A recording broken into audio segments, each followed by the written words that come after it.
नमस्कार, मैं हूं रविंद्र जैन और आप देखना शुरू कर चुके हैं सबकी खबर।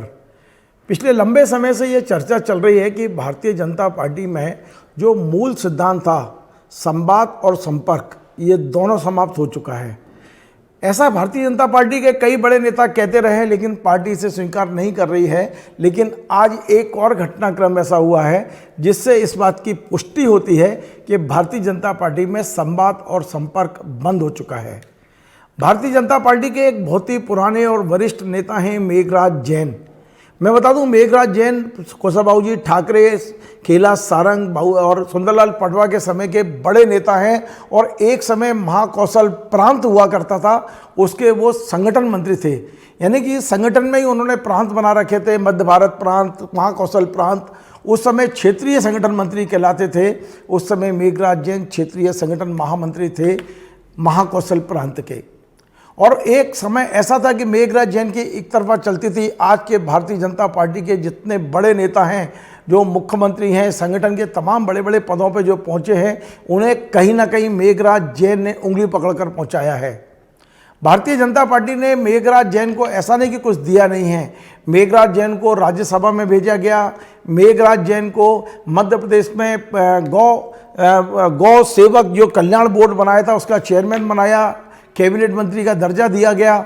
लेकिन आज ऐसी स्थिति हो गई है कि कोई मेघराज जैन से बात करने को तैयार नहीं है। मेघराज जैन को बुलाकर कोई सुनने को तैयार नहीं है। और यही कारण है कि मेघराज जैन को अपनी बात कहने के लिए फेसबुक का सहारा लेना पड़ा। मेघराज जैन ने अपने फेसबुक पेज पर ऐसा क्या लिख दिया जो आज हमें खबर बनाने की जरूरत पड़ी। मैं आपको सारी घटनाएं बता रहा हूं एक एक करके कि मेघराज जैन जैसे नेता यदि पार्टी के अंदर अपनी बात कहने के लिए यदि फेसबुक का उपयोग कर रहे हैं तो अंदाज लगाइए भारतीय जनता पार्टी में संवाद की स्थिति क्या हो गई है, संपर्क की स्थिति क्या हो गई है। अब मैं आपको बताता हूं कि मेघराज जैन ने आखिर फेसबुक पे लिखा क्या है। और उन्होंने लिखा है कि जो इंदौर विधानसभा क्रमांक 4 से विधायक हैं मानली गौड़, जो एक समय लक्ष्मण गौड़ हुआ करते थे, मध्य प्रदेश के शिक्षा मंत्री, उनकी पत्नी है मानली गौड़, भारी भरकम वोटों से जीतती हैं, लोकप्रिय विधायक हैं, महापौर रह चुकी हैं इंदौर की। मेघराज जी ने कहा है कि इनको भूल के भी टिकट मत दे देना, वरना पार्टी खत्म हो जाएगी। अब मैं आपको एक एक शब्द सुनाता हूं मेघराज जी ने अपने फेसबुक के जरिए पार्टी को क्या संदेश भेजा है। उन्होंने लिखा है, मैं बहुत दुख के साथ लिख रहा हूं, भाजपा नेतृत्व को निवेदन कर रहा हूं कि इंदौर में गौड़ परिवार को टिकट ना दें। यानी उनका कहना है कि अकेले मानली गौड़ नहीं, उनके जो बेटे हैं, बड़े योग्य बेटे हैं, एकलव्य गौड़, जिनके बारे में हमने सबने अभी अखबारों में पढ़ा है किस तरह उन्होंने मारपीट की थी, किस तरह उनके और उनके समर्थकों ने मध्य प्रदेश भारतीय जनता युवा मोर्चे के प्रदेश अध्यक्ष वैभव पवार के कुर्ते फाड़े थे, कपड़े फाड़ दिए थे। ये तमाम सारी घटनाएं आप याद कर लीजिए और इस बात को सुनिए कि मेघराज जी जैन क्या लिख रहे हैं। मेघराज जी लिख रहे हैं कि मैं गौड़ परिवार को टिकट ना दें, ये निवेदन कर रहा हूं। और यदि टिकट दिया तो मजबूरी में वोट तो भारतीय जनता पार्टी को देंगे। वो व्यक्ति जीत भी सकते हैं, गौड़ परिवार का सदस्य जीत भी सकता है, लेकिन पार्टी हार जाएगी। ये मैं नहीं बोल रहा हूं, मेघराज जैन बोल रहे हैं। पार्टी हार जाएगी, भाजपा हार जाएगी, भारतीय जनता पार्टी का कार्यकर्ता हार जाएगा और संगठन समाप्त हो जाएगा।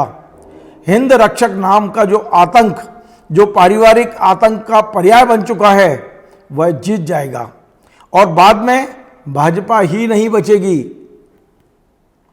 यह सत्य और पीड़ा है। मैं तो सब संगठन हित में लिखा है, मेरा कोई व्यक्तिगत परिवार से नाराजगी नहीं है, उनके कार्यों से पार्टी को बचाना है। ये मेघराज जैन ने फेसबुक पर लिखा है। अब आप अंदाज लगाइए, मेघराज जैन भारतीय जनता पार्टी के मध्य प्रदेश के कोई छोटे मोटे कार्यकर्ता नहीं है। ये वो नेता हैं जिन्होंने मध्य प्रदेश में भारतीय जनता पार्टी को गढ़ा है, मध्य प्रदेश में भारतीय जनता पार्टी को बनाया है। और उन्हें अपनी बात कहने के लिए फेसबुक का सहारा लेना पड़ रहा है। इससे ज़्यादा स्थिति हमने भारतीय जनता पार्टी की नहीं देखी कभी। बुजुर्गों को कुछ कहना होता है तो वो मुख्यमंत्री को फ़ोन लगाते हैं, वो प्रदेश अध्यक्ष को फ़ोन लगाते हैं। लेकिन मध्य प्रदेश में आपने सुना होगा पिछले दिनों रघुनंदन शर्मा जी का बयान, जो लंबे समय तक कार्यालय मंत्री रहे हैं, उनका कहना था कि कोई किसी की नहीं सुन रहा है, फ़ोन लगाओ तो फ़ोन पे बात नहीं हो पाती, ना मुख्यमंत्री से ना प्रदेश अध्यक्ष से। इसी प्रकार की बात हमें कहीं ना कहीं जो संगठन महामंत्री रहे हैं कृष्ण मुरारी मोघे, उन्होंने भी कहा, उन्होंने भी इंटरव्यू दिया था इसी चैनल पर। रघुनंदन जी शर्मा और कृष्ण मुरारी मोघे जी का आप इंटरव्यू सुन चुके हैं। और आज हम चाहते थे कि मेघराज जी की बात पूरी सुनवाएं, लेकिन उन्होंने हमारा फ़ोन नहीं उठाया। यदि हमारी उनकी बात होगी और वो यदि हमें समय देंगे तो हम निश्चित तौर पर भोपाल से इंदौर जाएंगे और उनसे बात करके पूरी बात रखने की कोशिश करेंगे। लेकिन उनके फेसबुक पेज को मैं आपको दिखा रहा हूँ स्क्रीनशॉट में, आप देखिए मेघराज जी जैन ने किस तरह फेसबुक पर बात कही है। अब इसके बाद भी भारतीय जनता पार्टी का संगठन सुनने को तैयार नहीं है, तो इसके परिणाम भी उन्हीं को भुगतने पड़ेंगे, किसी अन्य को नहीं।